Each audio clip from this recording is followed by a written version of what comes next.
everyone, this is Sincere of Teacher Sincere's channel, and welcome. So this was another unplanned video.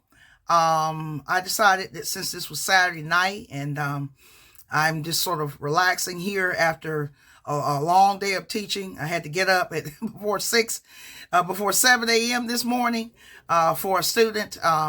He is one of my students. He hadn't come in a while, and I was thinking, I guess I guess he's not coming anymore. But he came back earlier this week, and he told me that he had been really busy with work, and he had not been able to do his lessons. But he came back, and he lives in Turkey. He lives in Antalya, Turkey, and so he contacted me yesterday afternoon. It sent me a message, and he asked, could I possibly teach him at 12 p.m. Turkish time. So I wasn't exactly sure because there's a 7-hour difference between here and Turkey. Okay, I'm 7 hours behind Turkey. So I went on a website, I think it's timezone.com. And I use it a lot. Like if students ask me, teacher, I want to come at this time, and they don't know my time because most of my students, I have 2 regular students that live here in the United States. They're Japanese, but all my other students live in other countries. And between here and like Turkey, Middle East, it's like a 7-hour difference. It's even further the further you go into East Asia, and then between here and Brazil, with the time change, it's like a 2-hour difference. Back when the time changes again, we change it back in the spring.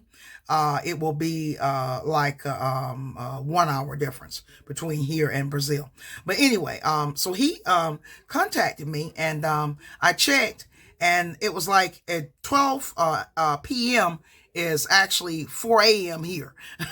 I was like, no, I can't do this. I thought about it. I said, well, I only had to teach him 30 minutes. Maybe I should do it.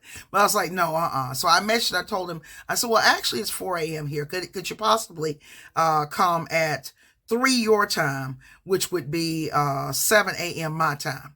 That was more reasonable. And so he was like, okay. So I put him down for 7. But yeah, I was like, no, 4 a.m. No, I'm not going back to the days when I worked for Education First. I worked for them 3 months. They call it just EF, but I worked for EF for 3 months, after, the students just dropped off and the market kind of collapsed, for the market I was working for a Vietnamese company, and their students in Thailand during the pandemic, it just collapsed. Okay, their market in Thailand just went down the drain, and so like nobody was coming. So I was like, I got to do something. I got to try to find work because nobody is coming. So I worked briefly for Education First for 3 months during the wintertime, and it wore me out trying to get up at 4 a.m. and then having to write a lot of reports. In the morning, I'd get up at 4 a.m. At night, I was preparing for my lessons the next morning, and it was something else. It was really something else. So I only stuck with them for 3 months, whereas I was with the Vietnamese company for 5 years. And I've been with this current company platform for 3 years. Last month was 3 years. So I plan to continue to be with them indefinitely. I'm not leaving.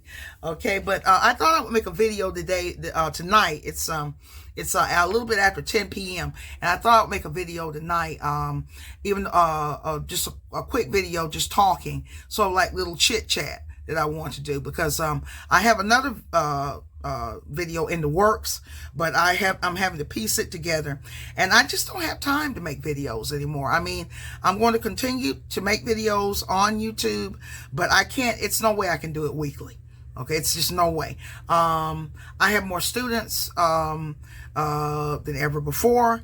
I teach more hours, and I just don't have the time and the energy to make videos regularly. YouTube for me is just a hobby anyway. If I were to get to the point where I, had over 1,000 subscribers or whatever, that would just be like, well, great, and if I don't think you can make a whole lot with 1,000, but you can get a few pennies in. But anyway, So I just want to share some books that I got recently, and also some journals. Okay. And I do have another video upcoming. I don't know, maybe next week, I hope. I'm just going to work on it gradually because I don't have a lot of time. So let's look at some journals I bought recently and a couple of books. All right, so these are this is the first one here. I got this one at Walmart, and this journal actually was when they had all the school supplies up before school started in August. This was in with all the school supplies for the kids, and I saw it shopping, and I really liked the color, and I didn't buy it immediately.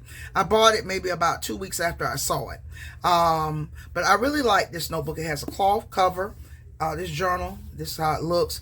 Couldn't get the sticker completely off, but I love the design, and called a note taker, and it says keep because memories fail. Okay, and this is the inside cover here, and I use it.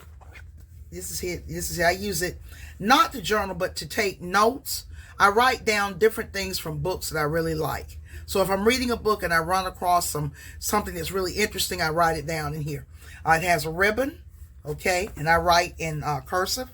And yeah, so this is I just take quotes from books that I'm reading. I just love it. If there's something that really jumps out to me, I write it in here in Note Taker. The second journal I got is this one, also from Walmart. And it's thin, but I just look at the forest scene like it's fog. I just thought it was so neat, and the page, it looks like cardboard, the color of cardboard, but it's so pretty. Look at it. And I got this one at Walmart. Usually their journals run about $7 and up. The bigger one's like $12. You might see something like $4 and something. This one I think was $1.95. I was really surprised. I had been looking at it and I didn't really check the price. I had seen it for a few weeks, and I decided I'm going to get this book. And this is how this part looks here, like a cardboard box. And it's just a simple notebook on the inside. It's really neat. Okay. Another one that really grabbed my eye was this one. Look at this. It has the spirals at the top. Okay, it's like this, and it opens up. It opens up like this. It doesn't go like this. It goes like this. It goes like a nice, really neat memo book. The cover is hard. It's hard, and it's like a memo book. It's really neat, and I really wanted this one. It is a journal. See, and I got this one also at Walmart. I thought it was unique, and I got this. Excuse me. The unfortunate thing is that I just don't have time to even journal now. Okay, I don't have time for knitting, journaling, the things I love. I want to get back into painting, drawing, all this. I just don't have time. I'm going to have to try to find a way to make time. Maybe I should get up early in the morning, maybe about 5 a.m. and maybe write for an hour, then go back to bed or something. I don't know. I don't know what I should do. But I'm going to have to really rewrite my schedule so that I can do the things that I really love to do. But anyway, I want to show you a couple of the books I got recently. Now, you know I'm a big love the history of the Middle East, very fascinated by it. I want to learn more about Brazil, but I'm not. I haven't got a chance to get anything yet or spend time learning more about Brazil. But I've got a couple more books here that I got recently.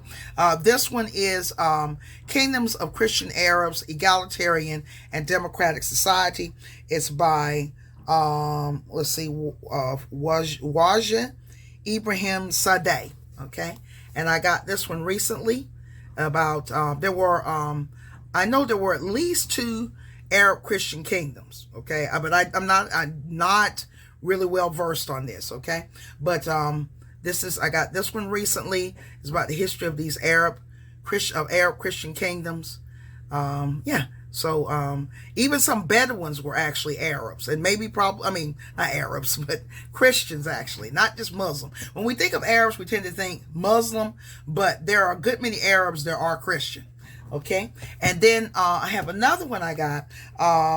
She's an Egyptian writer. Her name is Radwa Asher, and this is like her little short autobiography of her time studying in the United States. It's called The Journey, Memoirs of an Egyptian Woman Student in America. Okay, Radwa Asher. I read her novel Granada about Al-Andalus, which was the Moorish kingdom in Spain.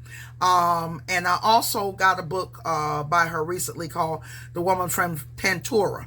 Now, Radwa Asher actually studied African American literature here in the United States. She came to the United States and she studied African American literature. And let's see what it says on the back. Let's see. It says a young Radwa Asher charts her years as a student in the U.S. of the 1970s, where she would become the first PhD student to graduate from the newly founded W.E.B. Du Bois Department of Afro-American Studies and the English Department of the University of Massachusetts Amherst in 1975. So she actually got a degree in African American literature.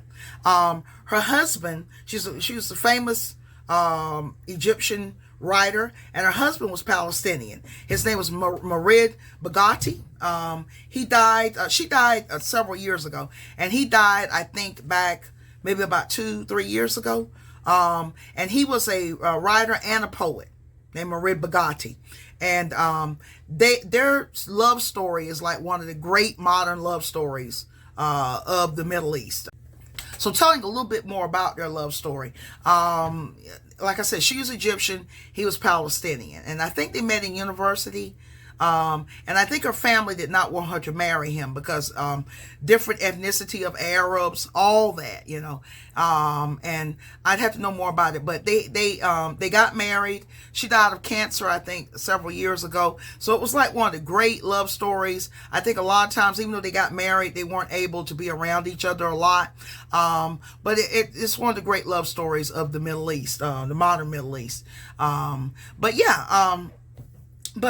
I just wanted to make a video. I also want to mention a couple of things. Of course, I teach English, and, my students, most of my students do structured lessons, okay? All of my students are doing different things. Nobody's doing the same thing. Everybody's doing something different. Students are at different levels. So I have to tailor the lessons to what the students want, okay? Also on the platform that I teach, they also have lessons, and they add new, and then I bring in my own material as well. Despite having structured lessons, some of my students like to talk about what's on their mind, okay? Today I had an interesting conversation with two of my Turkish students. One of them, I think she says she's 30. She lives in Adana, Turkey. And the other one is, I think she might be 17 now. I had meant to ask her, has she turned 17 yet? But she lives in Kocaeli, which is, they call Izmit, Turkey. So we had an interesting conversation. The teenager was asking me, she said, "Teacher, can I ask you something personal?" She's really lively, and she's really lively and sweet, she is. And her name's Bira. And Bira, she's so lively and sweet. And she's really smart. She's really smart. She was telling me about Turkey. She said, nobody cares about anything in here. Turkish people, it's funny with me when they say in here. They say in here. I said, I've joked with some of them. I said, you don't have to say in here. I said, you can just say nobody cares about anything here. Because as I say, it makes Turkey sound like it's a room. Like in here, in the room, okay? Or in the house. But anyway, she asked me, she said, "Teacher, you've been looking sad lately. Can I ask you a personal question?" I said, sure, go ahead. Anything. And she said, well, teacher, you've been looking sad a lot lately. Is anything happening? And I told her, I said, you've noticed? I said, how long have you noticed I've been looking sad? She said, about a month. I said, really? I said, okay, you can see. I said, well, what it is that, what's going on in Gaza has really gotten next to me. And I said, my country stays in a war, and, they've been in constant warfare as long as I've been here on this earth. Okay. And I'm anti-war, and it really bothers me. I said, and plus what added to make it even worse this time was, is that, I actually have been talking to someone that lived in Gaza. I say, she contacted me last year. This is Wallah. I told her a little bit about Wallah. And I said, and this is what I said, it's really gotten to me this time because I'm actually speaking to someone there. Now, in the past, I have a friend in Iraq, but when we started communicating with each other through Goodreads, because we were both bibliophiles, the war in Iraq was, basically over. Now, ISIS, was still controlling parts of Iraq, but she was not living in the areas where ISIS was. And then there was another she's an English teacher. She's a little bit older than I am.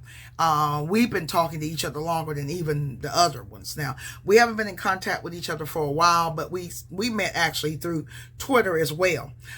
She is actually Libyan, and she's like maybe about 66 years old. She might be about 67 now. I'm 61. But she sort of, she started following me on Twitter. Then she sent me a friend's request on Facebook, and she lives in Tripoli, Libya. I was thinking, this Arab lady is stalking me.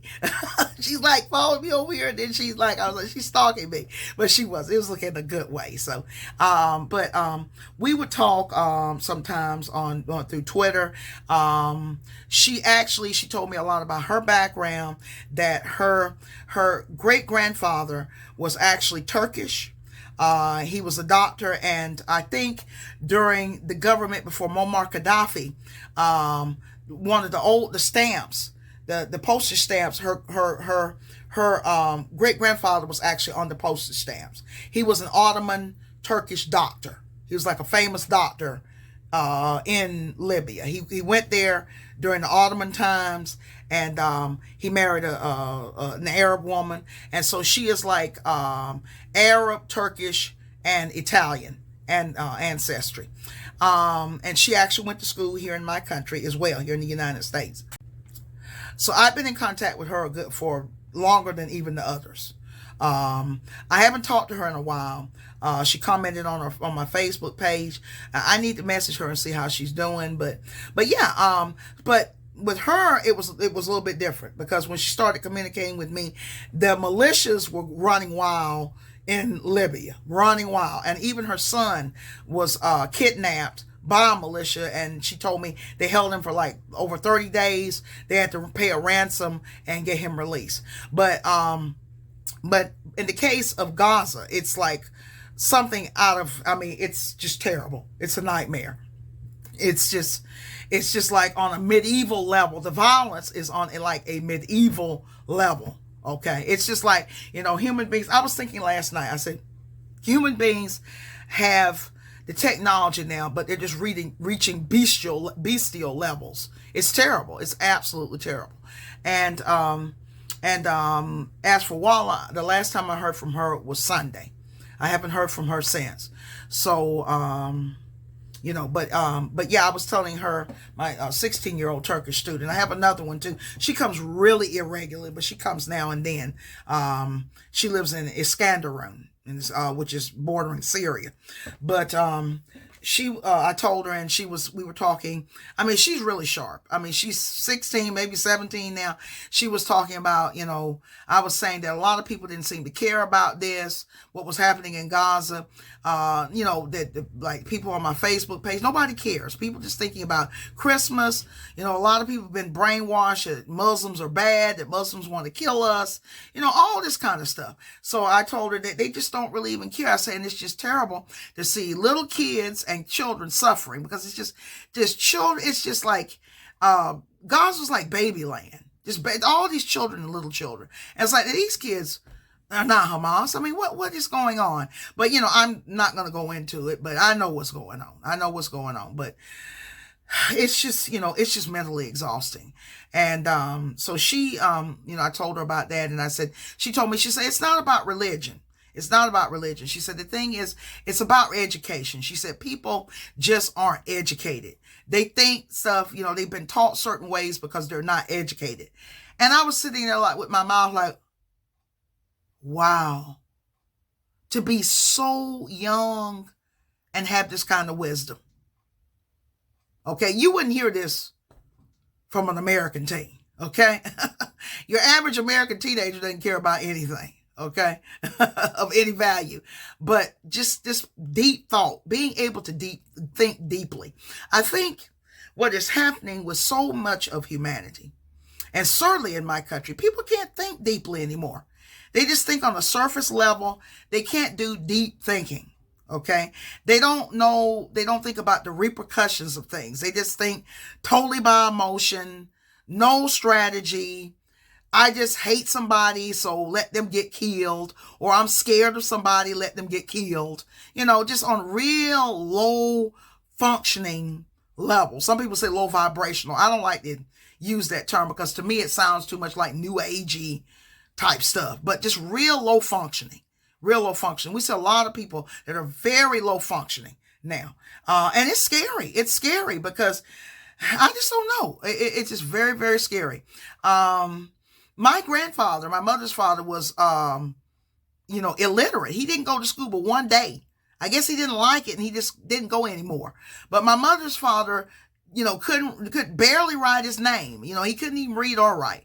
And my grandfather would be dropping some gems for a man that was illiterate. But now it's like people get a little bit of education. Even people with PhDs, the thinking is complete idiocy. Complete idiocy. And it's just outrageous, and stuff.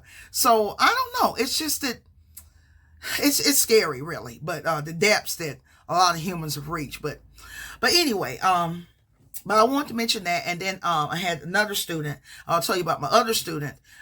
She is 30 years old, and she lives in Adana, Turkey. She's an engineer. Both she and her husband are engineers. I want to talk a little bit about her. So she lives in Adana, and she works. She and her husband, they work in the same factory. Okay. And she is sort of like one of the managers in the factory.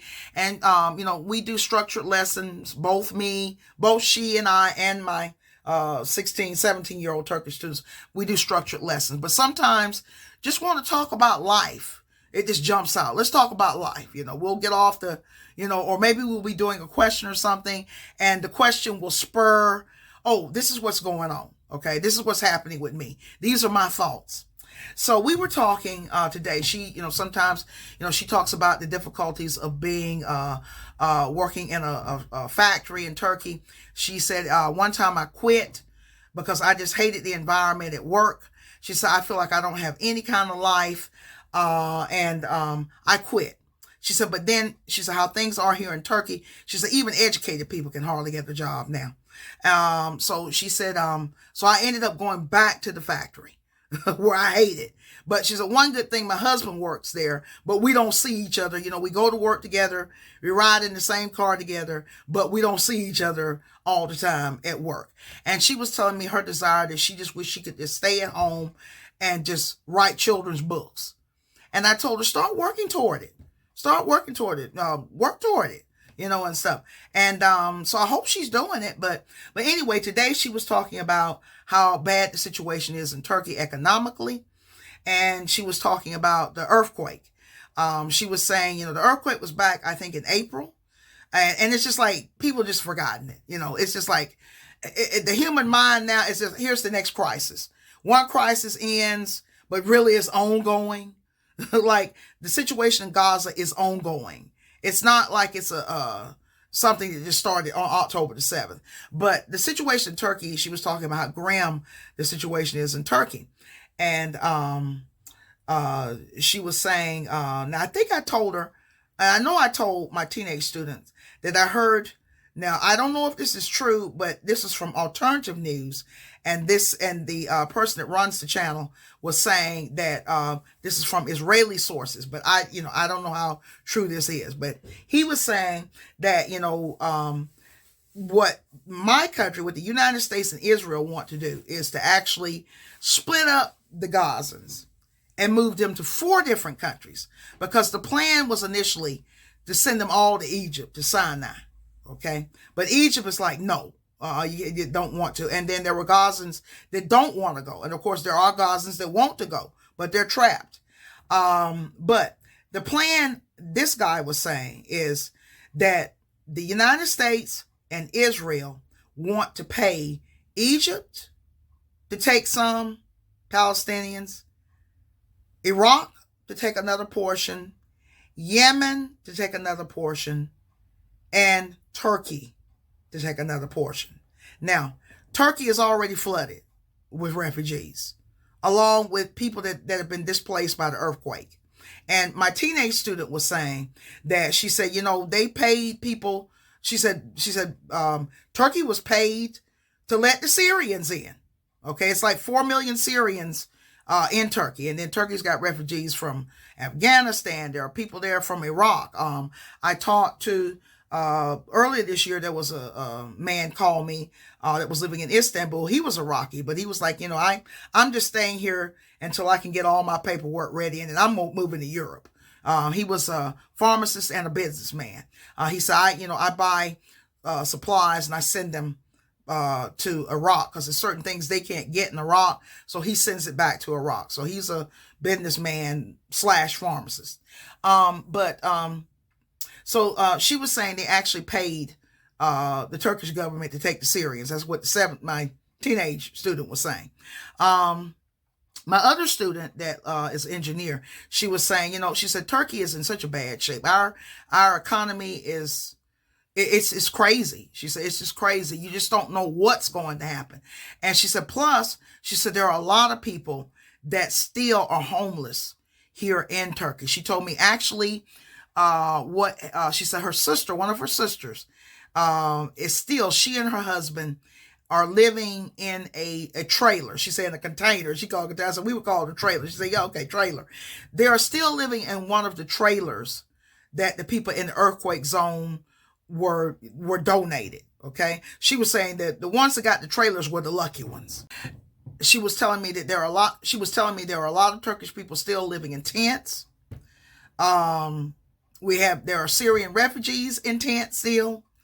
And also, and she was saying my sister's like the lucky ones, one of the lucky ones. They are still living in a trailer. And I was telling her that, some other things. And, she was saying that, she said, they say 55,000 people were killed here. She said, we believe it's more like 100,000 were actually killed. And she was not directly in the earthquake zone, but they felt the effects of it. And she said, we were so scared. They live in Adana. And she was saying, going, it's not directly southeastern Turkey, but it's going in that direction. She said it was, we live on the 6th floor and the building was just swaying. It was just swaying. We thought we were going to die. She said, we really thought we were going to die. She said, actually, in Adana, there were about 100 people killed.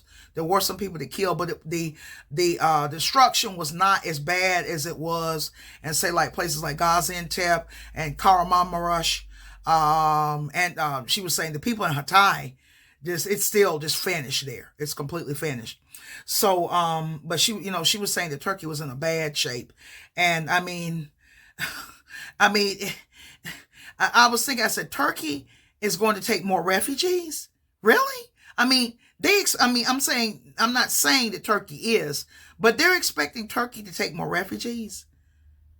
I mean, it's just mind boggling. And then you have people saying, come to Turkey and come here and stay. And it's just mind boggling. Just the state of people. A lot of people now, it's like they can't face reality. So they're trying to make reality into what they want it to be.